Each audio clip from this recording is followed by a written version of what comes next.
The issue we face is clear. As armed white men are apprehended and taken to jail without being harmed, our unarmed brothers are attacked, tased, shot, and killed for simply walking down the street. The black community in the United States of America is expendable. That is the message being perpetuated through the brutalization of and attempts to criminalize the victims of these acts, including the latest to receive vast media attention, the killing and slandering of Michael Brown.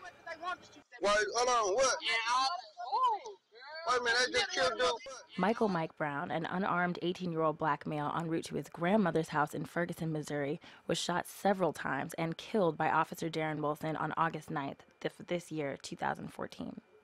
Although he fired at Brown while the young man had his hands up, Wilson has yet to be charged with a crime or even arrested. Instead, he has been put on paid administrative leave.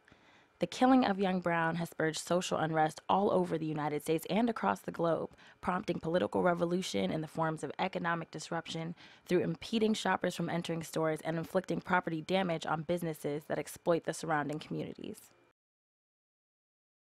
Hands up, don't shoot. We want justice for the whole world. No justice, no peace. No justice, no peace.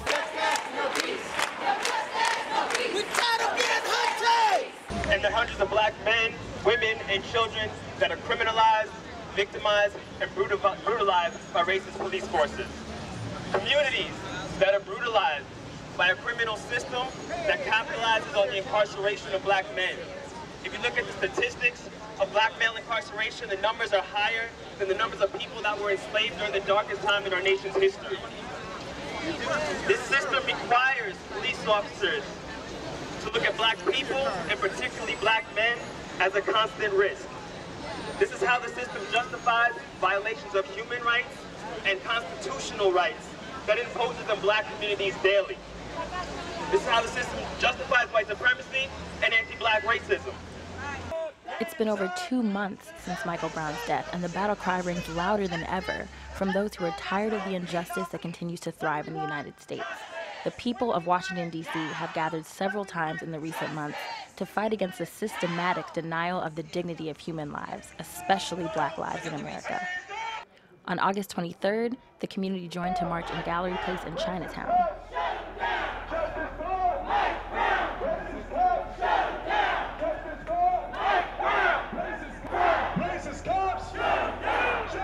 A week later, they poured down 8th Street. Justice for racist cops. My name is Sankofa Nkrumah Toure. I'm a longtime community organizer here in the colony of Washington, D.C. I'm here today to not only show my support for this movement to demand justice for Mike Brown, but to also demand justice for all victims of police terrorism. We see that this thing has been going on for many, many years, not only among African people, but they also do it to Latinos, they do it to immigrants, they do it to sex workers, they do it to gay and lesbians, a wide variety of people police terrorize on a daily basis. So this is a way for us to raise our voices and demand that our community organize itself against police brutality and against police terrorism. And what specific change do you like to see come out of this? You know, after the hashtags have stopped trending, after the pictures aren't being on the internet anymore, flashed in your face, you know, all the time, what specific change do you want to see come from this, and how, you said you're a community activist and organizer, how can people get involved with what you're doing? Well, I think first of all, we need to look at any change we want to see in the police department and how they terrorize us. We must be organized to fight against them. Secondly, we must also draw the international connections. For example, the tear gas used against our people in Ferguson, Missouri is also used in Gaza against the Palestinians. That same tear gas is made by a company in Pennsylvania. So Israel uses tear gas made in the United States against the people in Palestine and Gaza, while the military and the police use that same tear gas from that same company against our people in Ferguson, Missouri. We must draw those connections and see those connections and organize to expose all these connections for what they really are and crimes against our humanity. That's right. We young. We strong. We strong. We marching all night long. We young. We strong. We marching all night long. We young. We strong. We marching all night long. We young. We strong. We marching all night long. We young. We strong.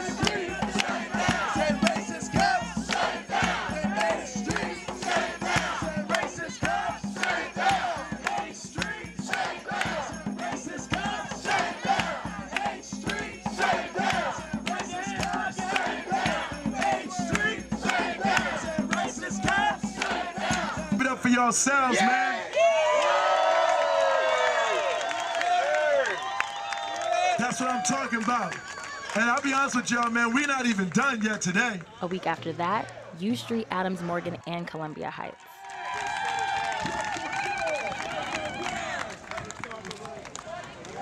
Don't shoot! Hands up! Don't shoot! Hands up! Don't shoot! Yelling, screaming in the streets, letting people know that this is our country, that this is our city, that these are our streets, the same streets that our grandmothers and grandfathers, that our brothers and sisters fought hard and screamed so that we could walk down them.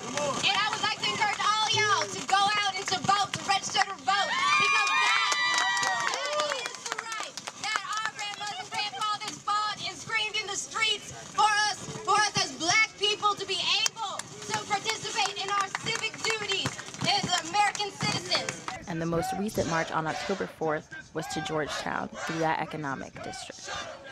Justice for Michael Brown. Racist cops. Shut him down. Justice for Michael Brown. Racist cops. Shut him down! Justice for Michael Brown. Racist cops. Shut him down! So justice for Michael Brown. Racist cops. Shut him down! So justice for Michael Brown! racist cops. Shut him down! Justice for Michael Brown! racist cops. Shut him down! Justice for Michael Brown! Shut him down! Justice for Michael Brown! Racist cops! Shut him down! Justice for don't shoot. Hands up. Don't shoot. Hands up. Don't shoot. Hands up. Don't shoot. Suck this hole. Suck this hole. Suck this up.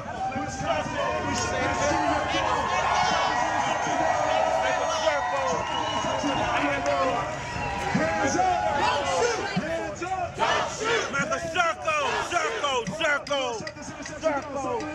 Circle it up. Circle it up. We circle it up. Y'all know y'all been out here. Circle it up. Circle it up, but don't get quiet. Tell them hands up. Don't shoot. Hands up. Don't shoot. Hands up. Don't shoot. Hands up. Don't shoot. Hands up. Don't shoot. Hands up. Don't shoot. Let these cops through right here. Let them through, and don't let nobody else through. Let them through right here, though. Go ahead, let them three through. What do we have? What do we have? What do we have? What do we have? That's what I'm talking about, y'all.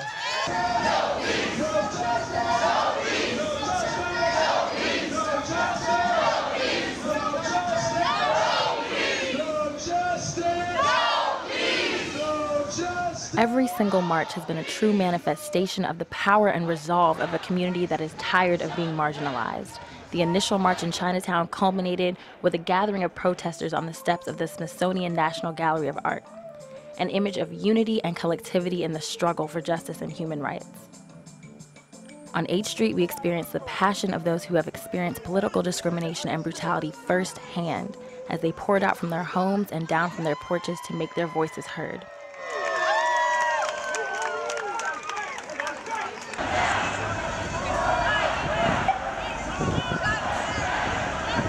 The U Street March was inaugurated with rainfall and thunder, signifying to those who look to African spirituality for guidance the approval of Shango, Yoruban god of thunder and lightning, and Oya, goddess of storms and rain.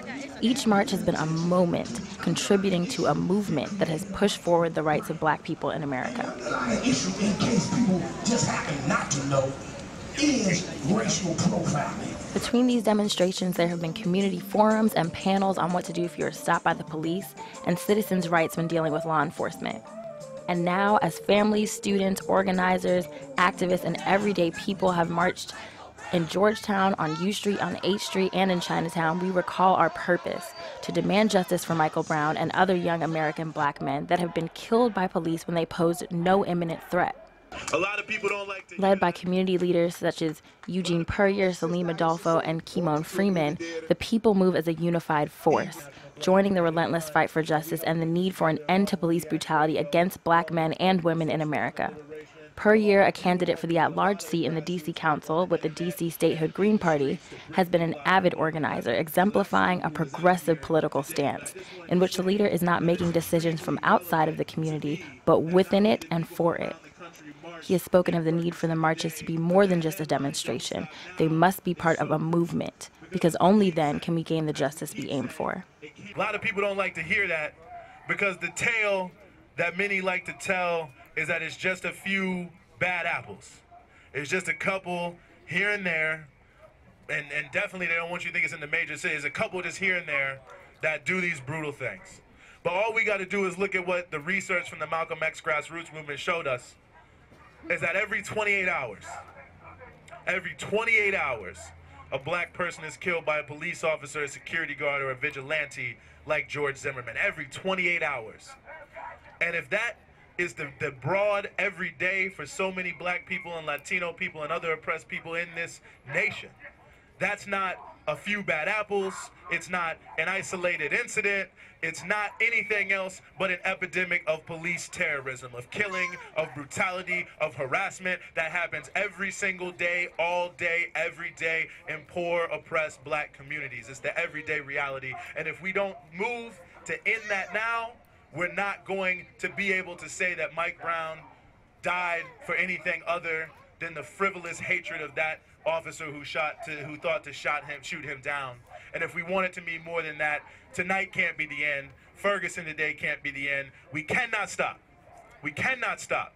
We must continue. We must keep pressing forward. So we're going to have some speakers here, and then we're going to march down 8th Street. And just like we shut down Chinatown, we're going to shut down 8th Street. And 3 weeks in a row, two of the most major and important commercial corridors in D.C. would have been shut down, not by the police, not by a presidential motorcade, but by the power of the people who are out to say justice for Mike Brown. Brother Salim Adolfo, chairman of the D.C. chapter of the National Black United Front and national vice chairman, spoke of the need for organization in the community. What are we going to do? He asked, prompting visible self-reflection amongst the protesters of the 8th Street March. He spoke of the need for justice in the nation's capital, the seat of the government, and addressed the disconnect between law enforcement training and their actions in the field. Is that police are expected to uphold the law and to know the law. They're trained to know the law. And so even knowing the rights, even having all the right equipment has not prevented police officers from committing crimes of this nature. We need to understand and have a better explanation of what's going on with the body cameras. And then who's going to pay for these body cameras? You know, are you going to put more money into the police departments? What about putting more money into the socio-economic conditions that create crimes in the first place? Kimon Freeman, owner of We Act radio station in Southeast Washington, D.C., and developer of several black media outlets, knows better than most the avenues through which black people's messages against oppression have been marginalized, and he stands firm in the belief that we cannot stop, and we must be led by the energy of the youth. As he has participated in the marches and spoken of the injustices he has experienced, he has not stood alone. By his side has been his son, watching and learning, becoming an active planner of the society he will grow up in. Like him, the young people are now in the streets, working, fighting, putting their lives on the line. They are moving and making their demands for change known.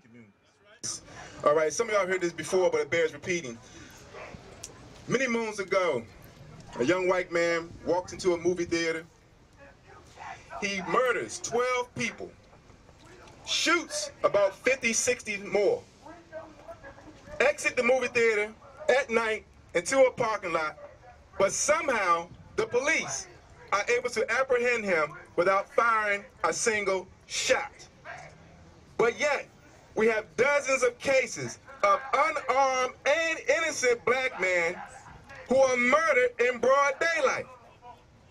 So that should eradicate any concern about he had weed in the system, he stole some cigarettes, whatever. He didn't murder 12 people.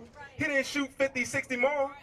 So what possible justification other than white privilege can you possibly give to me to justify the disparity in those apprehensions and that state execution? All right? So let's kick that out the window right there. All right? We want to debunk these myths. We know the playbook. They criminalize the victim. They heroize and worship the murderer. Because until the lions have the historians, the tales of the hunt will continue to glorify the hunter, and dead men tell no tales. So we here to tell the lion side of the story. That's right. Let's debunk another one. Well, black people kill black people all the time. Why y'all ain't saying nothing about that? Well, let's say this. When black people kill black people, there's nobody saying, you know, he was innocent. Oh, we can't arrest him. He's in protective custody. Let's do a GoFundMe campaign and raise $500,000 for him. Ain't none of that going on. The police are more than happy when there are two victims, because one's going to jail and the other one's gone. All right? That's the difference. No one's defending black on black violence. What we're talking about is the system defending murderers. Okay. That's what we're talking about. That's the difference. So don't let them take you all around the mulberry bush. Okay. Because the lions are not only speaking, they are roaring. I have never in my life, since the rebellions, and I said it, rebellions, after the injustice over the Rodney King verdict, have I ever seen young black people fighting back. I haven't seen it. And that is the difference here. They're not holding hands. They don't want to hear from Jesse Jackson. They ain't giving money to Al Sharpton. They are picking up tear gas canisters thrown at them and tossing it back at the police with the explicit details of how to handle such instances and cases by our good brothers in Palestine. Okay. They have now educated ghetto youth. This is what they have done. They are beginning to create the perfect storm for something to change this decadent, racist, exploitative, and violent domestic terrorizing system that has been built on the backs of black and brown people since we got here. What we're really talking about in the fundamental analysis is white supremacy. That's what it all boils down to. A 9-year-old girl can get an Uzi and kill her instructor, and all kinds of justifications for that. But you leave your kid in the car for 5 minutes to go in the gas station and pay for it, they will lock your gas up. Difference in policing. And I think white people, some of our white brothers and sisters, the privileged ones, we're not mistaking the lumpen proletariats that are with us. They have a different opinion of the police. They may not be racist, but their white privilege have given them different experiences with the police. They've never been slammed down on the ground. They never had their nuts squeezed up. They never had guns to their face. For a traffic stop, they don't have those references. We do, so we must educate them. And let me close with this. Lens Crafters and Salvation Army are two of the organizations that are sponsoring, I don't want to misspeak here, someone correct me, Shield of Hope, Shield of Honor.net, which is one of the funders organizing the GoFundMe, one of the many GoFundMe campaigns for the defense of Officer Killer Wilson. All right, so we need to start thinking about economic components to our actions here. We are here to fight for DC Ferguson hashtag. Please, everyone, use that DC Ferguson hashtag. We at Great Oil has been broadcasting Ferguson Live, hashtag Ferguson Live, since Friday before last. One of our producers, the father of this child, this is my son, the father of this child, was shot by police in Ferguson with a bling bag, had a bruised clavicle, and was also tear gassed. So this is real, but we wanted to identify what we're fighting for. One, we want a citizen review board that has power to fire police for misconduct in their communities. That's right. That's what we want. A common outside sentiment after the first march, projected by news media outlets such as Fox News, was that the fire and passion of this issue would die down quickly. There would be one, maybe two marches, and then the community members would go back to living their daily lives, and Michael Brown would cease to be a household name.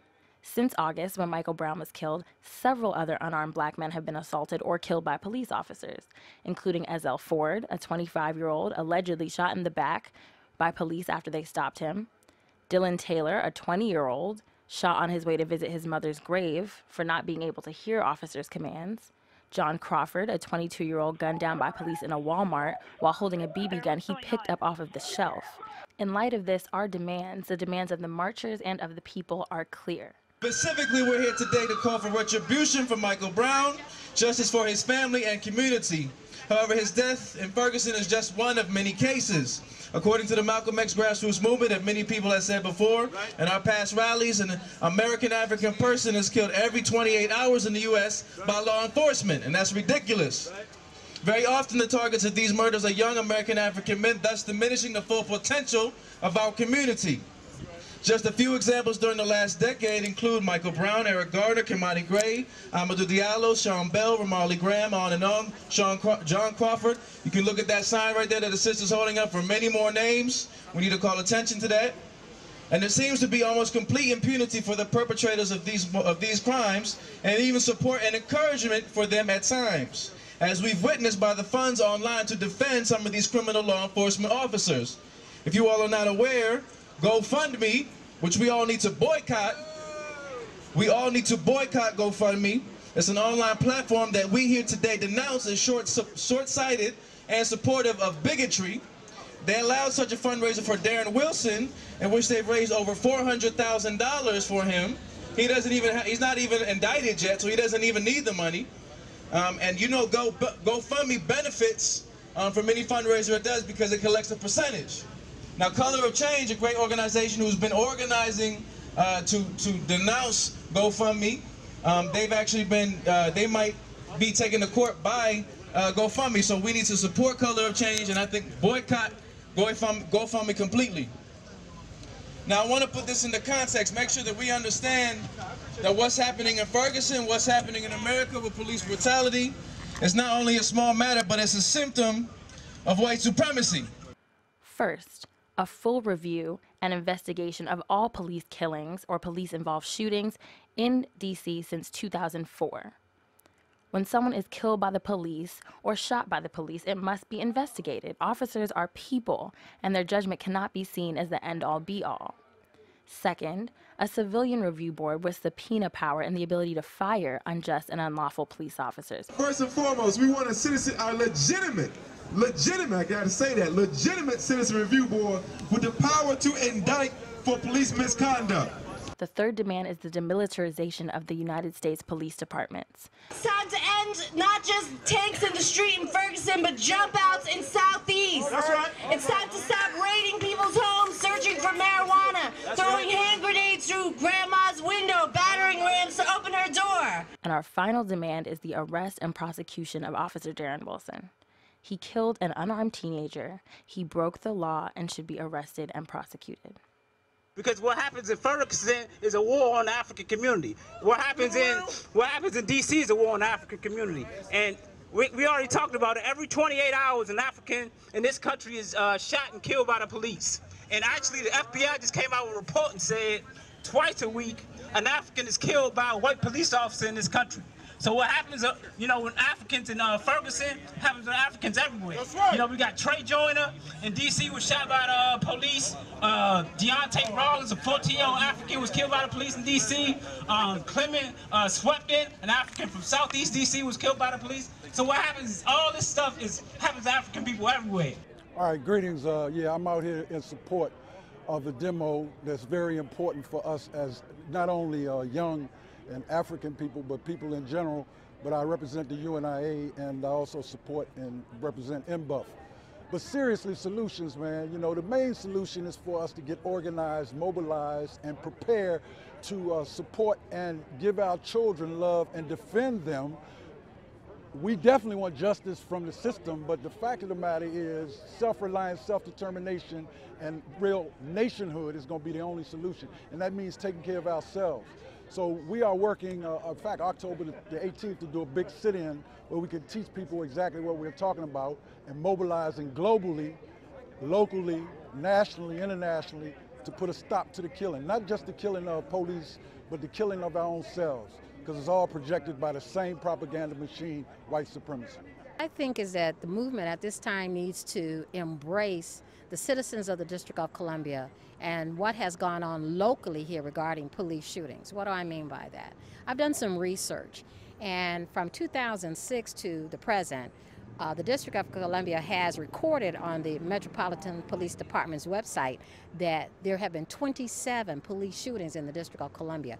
7 took place in 2013. Who knew? I mean, passed by us, we didn't even know. Until Ferguson, all of a sudden we said, let's take a look at what's happening here in the district. And so now we know we have a lot. When you look at the details of what's on the website, strikingly, the information was similar. The ages of the victims, the gender and race of the victims are mostly black males, 19 years old. We need to take a look at this. Absolutely, I agree with what she just said. This is a nationwide incident, this is a nationwide problem, and it's going to continue until we fight, until we do what the people in Ferguson did, and don't stop, continue to disrupt the peace until we get justice. Continue this with the ongoing protests that are happening after Georgetown. We are actually having a national march on the White House on November 1st and 2nd, and we're asking all black people, all oppressed people who have been terrorized by the United States government, by police in your neighborhood, to come out. Bring pictures of your loved ones that you might have lost, and bring pictures of people that you do know, and show that we are not going to take this anymore. Right. We're going to stand up, we're going to say, we're going to show our strength, and we're going to be out there in front of the White House. We're going to march through the streets here in Washington, D.C. We wanted to be a part of this movement and make a statement and let the world know we don't want any more police brutality, no more young men dying such a brutal death, such as Michael Brown did. People of color who were unjustifiably shot and killed by police in this country, probably at least 300 people a year. We're students from Howard University, and we're here for human rights, not just black rights, but just for human rights in general. And so we're just tired of having annual vigils for our dead young Americans, black Americans. I don't want to raise kids in a world where there's no equality, not in race, not in religion, not in sexuality. So I just want justice all around. For all the black lives that were taken and everyone else that were killed by the police, I think it's ridiculous when the people that protect us, well, are supposed to protect us, kill innocents, and that they can get away with it. The government brushes it off, gives them a slap on the wrist, and they're back to work, getting paid murderers.